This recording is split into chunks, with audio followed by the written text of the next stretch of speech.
Nous savons que l'arthrose est la forme la plus commune d'affection ostéo-articulaire. 40% des patients souffrent de coxarthrose ou de gonarthrose d'intensité modérée ou grave. La gonarthrose, c'est l'arthrose du genou. La hanche est la deuxième plus grosse articulation atteinte après le genou. La prévalence serait de plus de 10% chez les gens de plus de 35 ans. L'arthrose est une maladie articulaire chronique caractérisée par une détérioration du cartilage articulaire et de l'os sous-chondral. Longtemps considérée comme une maladie dégénérative évolutive, on sait maintenant qu'elle peut aussi être stable et ne pas évoluer pendant plusieurs années, voire se détériorer alors rapidement et très vite nécessiter une intervention qui peut être de nature chirurgicale. Les douleurs et la diminution des capacités fonctionnelles dues à l'arthrose de la hanche peuvent nuire à la qualité de vie. Comme le cartilage humain n'est pas innervé, la douleur peut avoir plusieurs origines.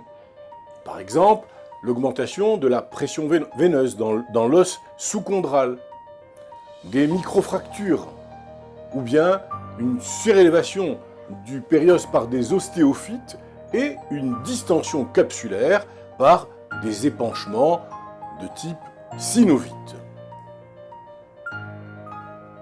C'est ce qui va expliquer pourquoi la douleur de la coxarthrose va évoluer ou par cycle, ou bien sera persistante. Est-ce que certains facteurs prédisposent à la coxarthrose?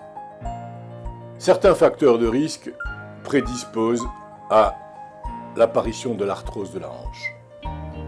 Il existe des facteurs personnels qui ne sont pas modifiables, comme l'âge bien sûr, la prédisposition familiale, le sexe féminin et la dysplasie coxofémorale. Et il y a les facteurs personnels modifiables, comme l'obésité, qui est le phénomène le plus important à prendre en compte.